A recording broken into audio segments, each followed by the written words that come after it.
choir with no tongues and the orphanage that fed the dead. I suppose the story starts with the rain. It always does. I don't know if it's because of the leaks in the chapel roof, or because the sound of it drumming on the warped window panes reminded me how far from home I was. But every time it rained at St. Silas Orphanage, something inside me stirred, and now, years later, when I hear the rain, my scars start to itch. I was 12 when I arrived. My mother had died the winter before, yellow skin and rasping cough, and my father lasted just 6 months longer. Consumption took him, or maybe it was grief. They found me in our house with the windows all boarded up. No food, no fire, just a thin blanket of snow seeping through the cracks, and me curled up beside him, pretending he might wake up. They sent me to St. Silas because I had no other family. That's what the letter said, anyway. But I think the truth was that St. Silas took in the ones no one else wanted, the quiet ones. The strange ones, the ones who'd seen too much or nothing at all.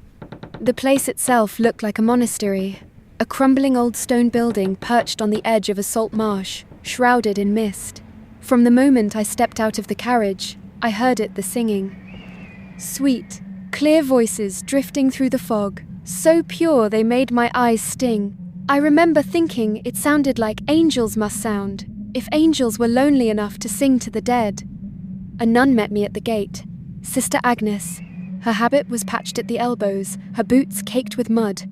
She smelled like lavender soap and something sour underneath, like milk gone bad. "You must be the Palmer boy," she said, without looking at me. She had a voice like paper tearing thin, dry. She pressed a hand to my shoulder and steered me toward the main hall. "You'll be in dormitory C. You'll mind the rules, you'll keep your head down, and you'll sing when you're told. Do you understand?" I nodded, but she wasn't watching me. She had paused, head cocked, as if listening for something in the hush between the rain and the wind. Then she muttered, "Good," and pushed open the door. Inside, the air was thick with candle smoke and damp wool. Children's coats hung like shrouds on iron hooks. Somewhere deep in the building, I could still hear that singing closer now, so sweet it made my chest ache. "Who's singing?" I asked. Sister Agnes paused. She turned to me, her eyes like glass. "You'll see soon enough." She led me down a corridor that smelled of old books and wax. My footsteps echoed behind hers. We stopped in front of a tall door with a brass plaque that read, "Rehearsal Room." She didn't knock. She just opened it and nudged me inside. The room was lit only by the grey light seeping through the rain-streaked windows. 20 children stood in 2 neat rows. Boys and girls, heads bowed, hands clasped in front of them. Their lips were moving in perfect unison, but there was no sound. I felt a chill crawl up my spine. I could still hear the choir, soft and beautiful, but these children weren't making a sound. Their mouths opened and closed like fish beneath the water. "Do you hear it?" Sister Agnes asked, leaning down until her mouth brushed my ear. Her breath was cold. I hear it," I whispered, "but they're not." She shushed me. "This is the gift of St. Silas, Thomas. The voice of the voiceless. The choir sings so that we might remember what we've lost." The tallest boy in the front row turned to look at me. His eyes were so pale, they looked almost blind. When he opened his mouth, I saw the glistening pink stump where his tongue should have been. I stumbled back, nearly tripping over a warped floorboard. Sister Agnes grabbed my arm hard enough to leave bruises. "Hush now," she hissed. "You'll get used to it. You'll learn to listen, and you'll sing when it's your turn." I didn't sleep that night. The boys in my dormitory lay still in their beds, their breathing so soft it sounded like wind through dead leaves. The choir sang until dawn, or maybe the song was only in my head. I pressed the pillow over my ears, but the melody seeped through, sweet and rotten all at once. My days settled into a grim rhythm. Chores at dawn, porridge at breakfast, thin and grey. Lessons in the chapel with Father Merton, who smelled of stale incense and sweat, then choir rehearsal. We all stood there in rows, mouths open, no sound. And yet the song always came. I tried to ask the others how it worked, but the children wouldn't speak to me, literally. Some couldn't, tongues cut out like the boy I'd seen that first day. Others simply stared past me, their eyes wet and distant. There was one exception, a girl named Elsie. She was small, maybe 10, with a halo of dark curls and a thin scar under her chin. Her tongue was intact. I saw it when she ate, carefully spooning watery stew into her mouth, but she never used it to speak. Not at first. I caught her humming once, late at night when she thought no one could hear, a soft, broken tune that made my skin prickle. I sat up in bed, whispering her name. She froze, wide-eyed, then climbed out of her cot and tiptoed over to me. "You shouldn't hum," I said. "They'll hear you." She hugged her knees to her chest. In the moonlight, she looked almost transparent. They hear everything, even the thoughts you don't say out loud. "Who?"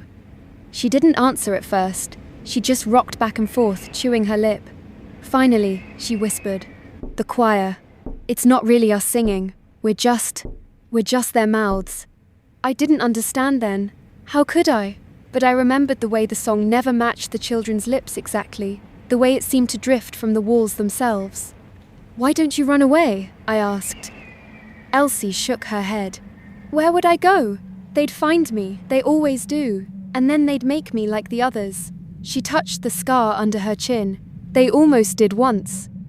I wanted to tell her she was wrong, that we could escape together, but the truth was, I was more afraid of the misty marshes than the stone walls of St. Silas. Out there, the fog swallowed sound. Even if you screamed, no one would hear. It was Father Merton who gave me my first solo. He summoned me to his office one evening, just before supper. The air was heavy with the smell of burning peat. He sat behind his cracked mahogany desk, fingers steepled, his rheumy eyes fixed on mine. "You have a strong voice, Thomas," he said. "Clear, true. It will serve the choir well." I wanted to protest, to tell him I didn't want to be like them, but the words stuck in my throat.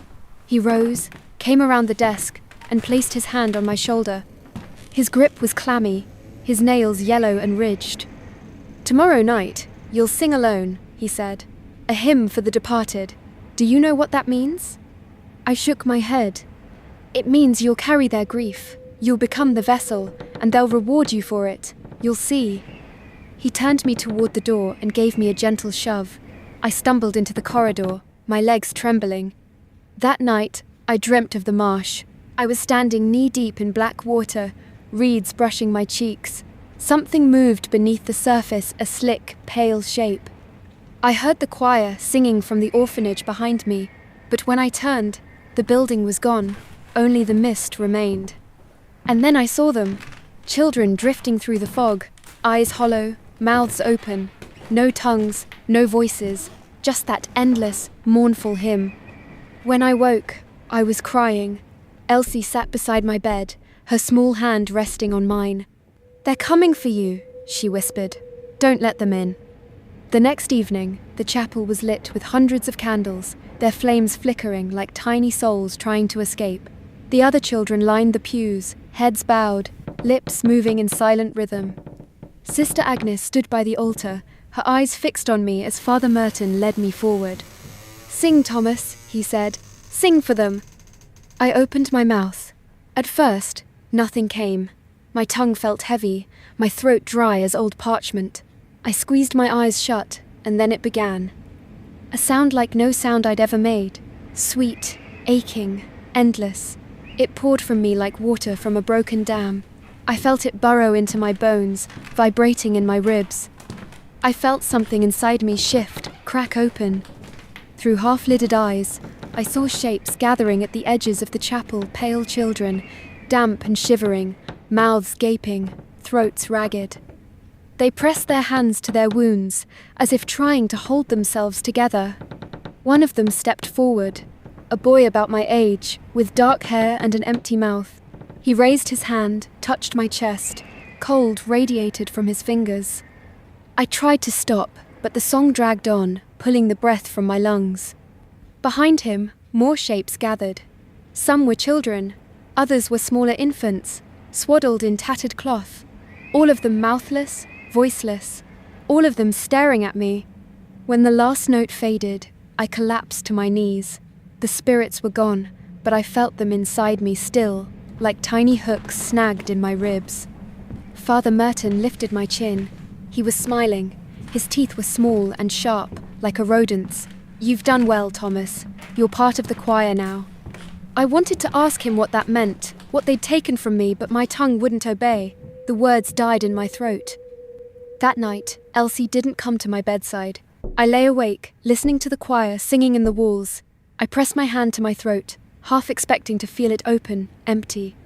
But my tongue was still there, my voice still mine for now. The rain started again just before dawn, soft at first, then pounding, rattling the warped panes. I thought about the boy in the chapel, the cold in his touch, the way the song had tasted like grave soil in my mouth. And I knew whatever St. Silas wanted from me, it wasn't done yet. Not by a long shot. The morning after my solo, I could feel the song inside me like a bruise. Every step echoed with it. Every breath dragged a note from some hidden chamber in my chest. I didn't dare hum or speak. I was afraid if I did, the wrong voice might come out. Breakfast was a thin broth with stale bread. The children sat in rows, as always, their eyes downcast. Elsie was missing. Her place at the end of the bench was empty, her bowl untouched. "Where's Elsie?" I asked the boy beside me. I think his name was Henry. He flinched, his spoon clattering against his tin cup. He didn't answer, only stared at the patchy wood of the table. I grabbed his wrist, felt the bones shift under my fingers. "Where is she?" He opened his mouth, but there was nothing there, no tongue, just a smooth pink stump. He turned away, shaking. Sister Agnes's shadow fell across my shoulders. "Eat," she said, her voice like cracked ice. "You'll need your strength for tonight." I tried to stand, but her hand pressed me down. Her fingers dug into the fresh bruise on my neck. "Elsie," I rasped, "what did you do to her?" Sister Agnes leaned in, so close I could see the spidery veins under her papery skin. Elsie was too curious. Curiosity is a worm that burrows into the fruit and rots it from within. We cut out the worm. She let go. I stumbled to my feet, broth slopping onto my shirt. Around me, the other children stared at their bowls, pretending not to see. I ran. Out of the dining hall, down the damp corridor, past the cracked statue of St. Silas with its blind marble eyes. I found Elsie in the infirmary, a room that smelled of vinegar and stale blood. She lay on a cot under a thin blanket. Her eyes were open, glassy with tears. When she saw me, she reached for my hand. Her mouth worked soundlessly. When she finally managed to open it wide, I saw the gap where her tongue used to be a raw, stitched wound. I clapped a hand over my mouth, swallowing my scream. I wanted to run. I wanted to drag her out of that place, into the marsh, into the mist, anywhere but here. But the windows were barred. The door behind me clicked shut, and Sister Agnes's footsteps faded down the hall. I sat beside Elsie for hours. She squeezed my fingers until her knuckles went white. I told her stories about my parents, about the little garden behind our old house, about the stray cat that used to sleep on my chest. I think she liked that one best. When the candle guttered out, I laid my head beside hers. I must have fallen asleep, because when I woke, the bed was empty. A wet patch of blood stained the pillow. A trail of dark droplets led to the door and stopped. No one ever saw Elsie again. The next few days blurred together. The choir rehearsals grew longer, the children's lips moving in ghostly silence, while the hymn echoed in my skull. Each night I felt more of myself slipping into that endless song. Each morning, I woke with the taste of salt marsh and grave dirt on my tongue. I tried to ask Father Merton why they did it, why they cut out the tongues of the children who sang too loud or asked too many questions. He only smiled, his small teeth yellow under the candlelight. "Voices are dangerous, Thomas," he said. "A voice can lie, a voice can betray, but a song, a true song, is pure. It carries only what must be carried." I wanted to tell him he was wrong, that the choir's song was anything but pure. It was filthy with sorrow, with secrets, with things too terrible to be spoken aloud, but the words wouldn't come. My throat felt raw, stitched up with invisible thread. One night, after the others had fallen into their restless sleep, I crept from my cot. I padded barefoot down the corridor, the floorboards icy against my soles. I paused at the rehearsal room door. Inside, the song hummed faintly, but the room was empty. The children were all asleep, yet the voices still drifted through the cracks in the stone. I pressed my ear to the door. The song sharpened, resolved into whispers. My name, repeated over and over. Thomas, Thomas, Thomas. I pushed the door open. The candle stubs on the windowsills sputtered. Shadows shivered on the walls, dozens of them, shapes that flickered and crawled. And then I saw them. Figures pressed into the stone, the outlines of children, half-formed, like fossils in a slab of shale. Their faces were turned toward me, mouths open in silent song, no tongues, no eyes. Just shadows that clung to the walls like mold. One shape pulled free, drifting toward me across the warped floorboards. It stopped an arm's length away. I recognized the curls, the small shoulders. Elsie. She opened her mouth. No sound came, but I felt it a cold wind that scraped against my bones. She lifted a hand and pointed to my throat.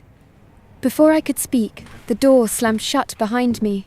The candles guttered out, plunging the room into darkness. The shadows pressed closer, a suffocating tide of cold. I woke on the floor at dawn, the imprint of tiny fingers bruised into my neck. I tried to tell Father Merton what I'd seen. I thought maybe, just maybe, he'd tell me the truth if he knew I'd seen the ghosts for what they were. He didn't even flinch. He sat me down in his office, poured me a cup of bitter tea. He watched me over the rim of his chipped mug, the corner of his mouth twitching in amusement. "The choir must be fed," he said. "That is the bargain. St. Silas built this place atop a graveyard, did you know that? Plague victims, orphans, the unwanted dead. They whisper still, hungry for the warmth of living throats. We let them sing through us, or they take what they please." He reached out and tapped my chest with a bony finger. "You are special, Thomas. They like your voice. You carry them well. Be grateful." I wasn't grateful. I was terrified, but I forced myself to nod. I let him think he'd won me over, because I needed time to figure out how to get out, how to make it stop. That night, I found a loose brick in the dormitory wall. Behind it was a crawl space that led to a narrow passageway, damp and choked with mildew. I dragged my blanket in there and lit the stub of a stolen candle. I wrote in the dust with my fingertip, trying to piece together what I knew. The choir feeds on us. The tongues silence the lies. The song keeps the dead at bay or invites them in. I thought of Elsie, the trail of blood, the shadows in the walls. I thought of my own voice, the way it didn't always feel like mine anymore. Somewhere deep in the orphanage, the hymn started up again, louder than before, a rumbling harmony that rattled the bricks. I pressed my palms over my ears, but the song forced its way in through the cracks in the stone, through the gaps between my teeth. I don't know how long I sat there, rocking back and forth, whispering nonsense to drown it out. When I finally crawled back into the dormitory, dawn was bleeding through the windows. Henry was waiting for me. He stood by my cot, his head cocked to one side, drool shining on his chin. He held out his hands and I saw what he carried, a ragged scrap of fabric. Elsie's nightdress, stiff with dried blood. I backed away, shaking my head, but Henry lunged, pressing the cloth to my face. The smell made me gag sour milk and rot. He mouthed something I couldn't understand. His eyes rolled back, and he collapsed onto my bed, the cloth clutched to his chest. He didn't wake up. Later that day, Sister Agnes found him cold and stiff. They buried him in the marsh, under a cairn of broken stones. No one said a prayer. The choir sang instead a new hymn, low and keening, that buzzed in my skull until I tasted copper on my tongue. 2 gone now, Elsie, Henry, and I knew, deep in my bones, that the choir was still hungry. The final straw came a week later. I was in the chapel alone, scrubbing the cracked tiles with a stiff brush. Rain dripped through the roof, tapping out a rhythm that matched the pulse in my temples. I heard footsteps behind me light, quick. I turned, half hoping to see Elsie's ghost again. But it wasn't Elsie. It was Sister Agnes. She was humming, a sound like nails on glass. She crouched beside me, her skirts brushing the filthy water. She held out a small parcel wrapped in brown paper. "For you," she said. I took it with trembling hands, peeled back the paper. Inside was a small silver tongue-shaped charm, strung on a leather cord. It glistened wetly in the candlelight. "Wear it," Sister Agnes said. "It will protect you from lies." I didn't want to touch it, but she lifted it to my neck, tied the cord so tight it bit into my skin. When she stepped back, I felt the weight of it against my throat, heavy, cold. The song in the walls shuddered, then settled into a new pattern. It was my voice now, threaded through every note. Sister Agnes smiled, the corners of her mouth splitting like old parchment. "You're ready for your next solo, Thomas. This one will be special." She left me kneeling in the dirty water, the charm burning a hole through my chest. That night, I sat in the crawl space again, tracing the scars on my wrists, my neck, my heart. I realized there was no running, no marsh deep enough to hide in. The choir would always find me. But maybe, just maybe, I could find a way to silence it. I barely slept the night Sister Agnes gave me the silver tongue. Every time I drifted off, I dreamed of the children in the walls, dozens of pale, eyeless faces pressed into the stone. Their mouths worked silently around my name, the echo of their stolen song rattling the old beams overhead. By dawn, I'd scraped my fingertips raw against the crawlspace bricks, searching for a crack, an exit, anything. But the passage was only a loop, a ring of damp stone that led me back to the dormitory every time, no way out. When the morning bell tolled, I dragged myself to breakfast. My eyes felt like they were full of grit. The other children sat rigid on their benches, hands folded, spoons untouched. They stared at me now, no longer pretending not to see. I felt the silver tongue burn against my collarbone. Father Merton was waiting by the door. He beckoned me forward with the crook of his yellowed finger. "Come, Thomas, it's time." I didn't argue. I didn't run. The song pulsed through my blood like fever. Somewhere inside me, a tiny spark of defiance still flickered, but it was buried under layers of grief, exhaustion, and that awful, gnawing music. He led me to the old vestry at the back of the chapel, a room I'd never been inside. Its door was carved with strange symbols, worn smooth by centuries of damp fingers. The hinges creaked as we stepped into the gloom. At the far end of the room stood a stone font, crusted with salt and old wax drippings. Candles guttered on every ledge, their flames casting long shadows on the crumbling frescoes overhead, pale saints with blindfolds over their eyes. Sister Agnes waited there, hands folded. Between them, resting on a square of velvet, lay a bone-handled knife. Its blade gleamed wetly in the flickering light. My stomach lurched. I tried to back away, but Father Merton's hand clamped down on my shoulder. "This is a sacred rite, Thomas," he rasped. "You must give the choir what it needs." My throat locked. I thought I might vomit, but Agnes only smiled, her eyes shimmering like stagnant water. "Do not be afraid," she said. "Your voice will live forever." She lifted the knife. My knees buckled. I squeezed my eyes shut, and that's when the first twist tore the veil away. Because the song in my head changed. It split into 2 notes, then 3, a broken chord I'd never heard before. And behind it, I heard Elsie. Not her voice, exactly, but her thoughts, like an echo inside my skull. "Don't let them cut it out," she pleaded. "The knife isn't for your tongue, it's for your heart." My eyes snapped open. Sister Agnes was chanting under her breath, words I couldn't understand. The blade drifted lower, not to my mouth, but to the center of my chest. Father Merton's fingers dug into my arms, pinning me in place. "They don't want your silence," Elsie's thought, voice whispered. "They want your soul. Your song keeps them fed, but your heart will open the door." In that instant, the crawling horror of it sank into my bones. The choir wasn't just a barrier for the restless dead. It was a beacon, a lure. Every solo, every hymn, fed something in the walls. Something that was no longer content with scraps of stolen voices. I lashed out. My elbow caught Father Merton under the chin, his head snapping back with a wet crunch. He staggered, gurgling, and I spun away the blade, nicking my shoulder instead of my chest. Blood splattered the font. The walls shivered. Shadows rippled through the stones like oil in water. Sister Agnes shrieked not words, but an animal howl that made my teeth ache. I bolted for the door, Father Merton's sputtering breaths behind me. My feet slapped across the slick tiles. Candles toppled, wax spitting onto my skin. Behind me, the song rose into a discordant wail. The children in the chapel pews turned as one, their mouths gaping, throats vibrating with the dead's borrowed hymn. I fled down the corridor, heart punching my ribs. The silver tongue bounced against my throat, its touch suddenly warm, almost alive. Every door I passed slammed open in my wake, the shadows inside reaching for me, clawing at my hair, my shirt. I stumbled into the courtyard. The rain was a sheet of knives. Lightning split the sky, showing the orphanage for what it really was, a mausoleum built on top of a mass grave, its walls pulsing with trapped spirits like maggots in a wound.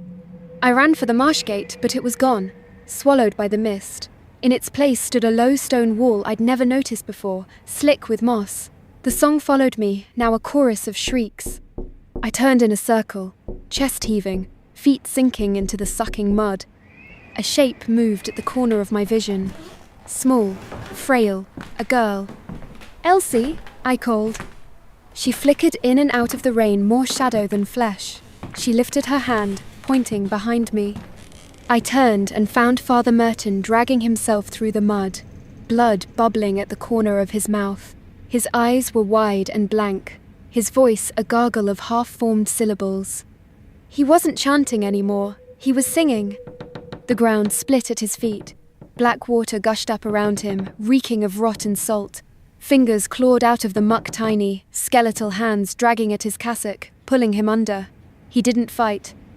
He spread his arms wide, mouth still working around that endless hymn. Sister Agnes appeared beside him, her habit soaked and clinging to her sunken frame. She lifted her face to the storm, mouth yawning impossibly wide, so wide the skin split at the corners. A tongue wriggled in her mouth, but it wasn't hers. It was dozens of them, fused together like a slick, pulsing worm. She screamed a single note that froze the rain in mid-air. The children in the chapel began to pour through the courtyard door, moving like sleepwalkers. Their eyes were gone, just empty holes leaking shadows. Elsie's ghost drifted closer, her curls plastered to her hollow cheeks. She pressed her cold hand to my chest. The song quieted for a heartbeat. "You can stop it," she thought into my bones, "but you have to give them what they really want." "What do they want?" I gasped, my teeth chattering so hard I tasted blood. She looked up at the orphanage at the chapel roof where the lightning struck again and again, every bolt revealing the children trapped in the stone like insects in amber. "They want the song to live forever," she said. "But if you carry it into the marsh, you can bury it. You can drown it where it started." I stared at the black water, bubbling around Merton's sinking corpse. The marsh that fed St. Silas had always been more grave than swamp. Before I could speak, Agnes lunged. She was impossibly fast, her fingers like talons. She grabbed the silver tongue at my throat and yanked, ripping the cord so hard it drew blood. Her eyes blazed as she clutched the charm to her chest. "This voice is mine!" she shrieked. "Mine!" She shoved the charm into her mouth. The silver tongue writhed between her cracked teeth, snaking down her throat. The shadows in the walls screamed in unison, a roar so loud it split the courtyard stones. Agnes's body convulsed, her mouth foamed. She fell to her knees, her eyes rolling back as something inside her broke free. The choir song didn't fade. It grew louder, deafening, a maelstrom of stolen voices swirling around the chapel's spire. The children turned as one toward Agnes, their empty sockets weeping black tears. And then they rushed her. Tiny hands, tiny feet, they swarmed her, climbed her, pressed their faces to hers until her shriek cut off in a wet gurgle. The charm dropped from her lips, landing in the mud at my feet. I scooped it up, its surface slick with her blood. It pulsed in my hand like a second heartbeat. Elsie's ghost clutched my sleeve. "Take it to the marsh," she urged. "End it before they find another voice." I staggered backward, nearly dropping the charm when it wriggled in my palm. I looked around for Elsie again, but she was gone, dissolved into the mist. Behind me, the orphanage pulsed with light. I heard the children screaming, not the stolen hymn now, but their own voices, breaking through the spell for the first time. One by one, They fell silent until only the rain remained. I turned toward the marsh gate. The mist parted just enough to show me the path, a ribbon of black water glistening under the storm. I knew I wouldn't come back. But that spark inside me, the piece of me that was still mine, knew I had no other choice. I stepped into the marsh, the mud sucking at my boots.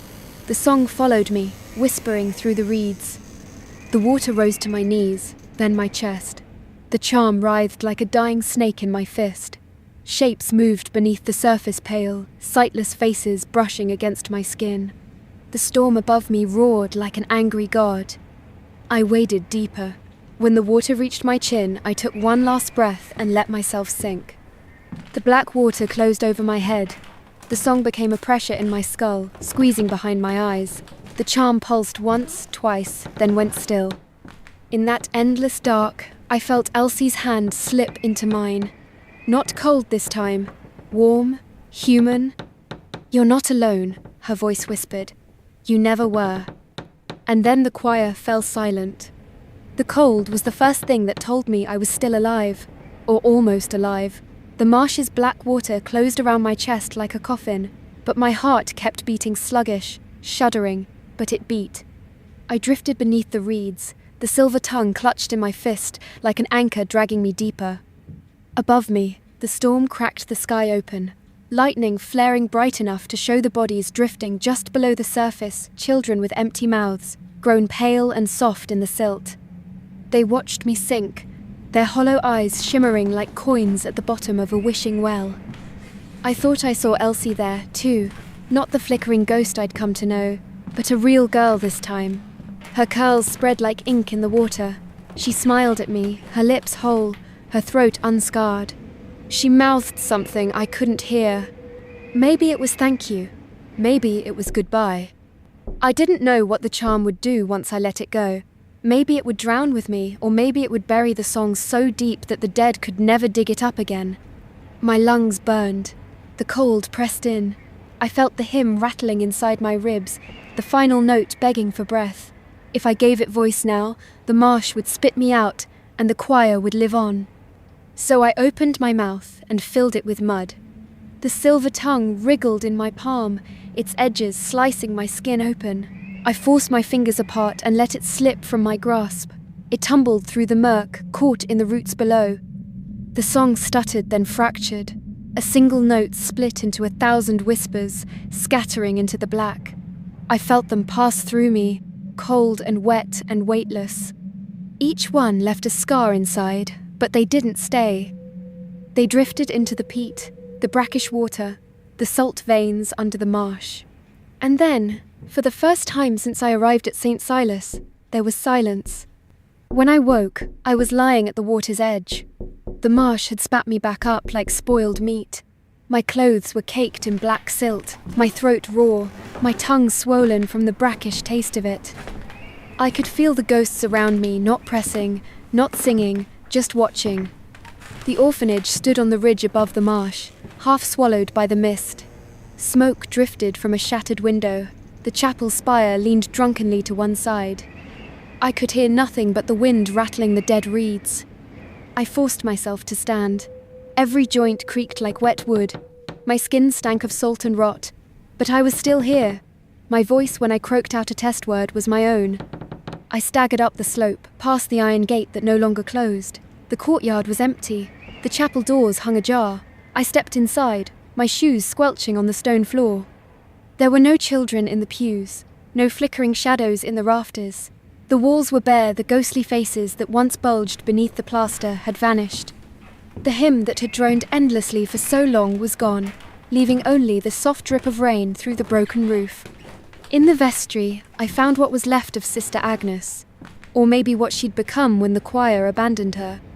She lay slumped against the stone font, her mouth frozen wide around a black, gaping hole where her throat should have been. Flies crawled across her face, but she didn't stir.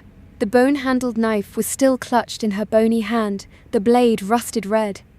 I thought of Father Merton, swallowed by the marsh. I wondered if his soul was trapped down there with the song, buried where no one would ever find him. A shudder of pity crawled up my spine, but only for a moment. I found the other children in the dormitory, dozens of them, curled together like a nest of fledglings. Their eyes were open, some vacant, some blinking in dull confusion. They didn't speak. But when I knelt beside one boy, Henry's little brother, I think he reached out and pressed his palm to my cheek. A note of sound bubbled up from his throat. It was no song, just a dry, cracked whisper. "Gone?" I nodded. "Gone." The boy smiled, showing the pink stump where his tongue had once been. He closed his eyes and drifted back to sleep, cradled by the hush that now filled every stone in that cursed place. I should have left then. I should have walked out into the mist, found the nearest village, begged for a carriage to take me far from St. Silas. But some tiny, stubborn part of me needed to see the truth for myself. So I climbed to the attic, the oldest part of the orphanage, the place no child was allowed to go, the place where, they whispered, the first choir began. The attic door was warped, the latch half rotted. I forced it open with my shoulder. Inside, the air was thick with the smell of mould and old wax. Candles sat in dusty bottles, long burned down to puddles of yellow fat. In the centre of the room stood a massive, cracked mirror, its silver backing flaking like dried skin. I saw myself in that mirror, a boy who looked years older than when he'd first arrived. Hollow cheeks, mud-caked hair, eyes rimmed in red. But behind me, reflected in the spiderweb cracks, I saw them. The first choir, dozens of small figures, stitched together by threads of shadow. Their mouths worked in silent rhythm, but the mirror held their song prisoner. It shimmered behind the glass like trapped smoke. At their centre stood a man in a priest's cassock, though the flesh on his face was long gone. The sockets of his eyes burned with a soft blue light. He lifted his skeletal hand, pressing it to the glass. My own reflection did the same, our palms meeting in the splintered silver. And that's when the second twist struck me like a blade between the ribs. Because in that moment, I saw the chain of it all, how each generation of the orphanage had fed the same chorus, passing the hymn from child to child, keeper to keeper. I saw Father Merton as a boy, then as a young priest. I saw Sister Agnes, long before the rot hollowed her out. I saw myself a thin, grey outline trapped at the edge of the glass. I wasn't free. Not really. I had carried the song into the marsh, but a piece of me had stayed behind, woven into the stone, the reeds, the graves beneath the chapel floor. The dead priest in the mirror opened his mouth. A trickle of black water dripped from his jaw, and I heard it faint but real, the first note of the hymn, still alive, still waiting. I turned and fled. I stumbled down the attic stairs, out the chapel doors, into the courtyard choked with weeds. The rain washed the mud from my skin, but it couldn't wash away the stain in my heart.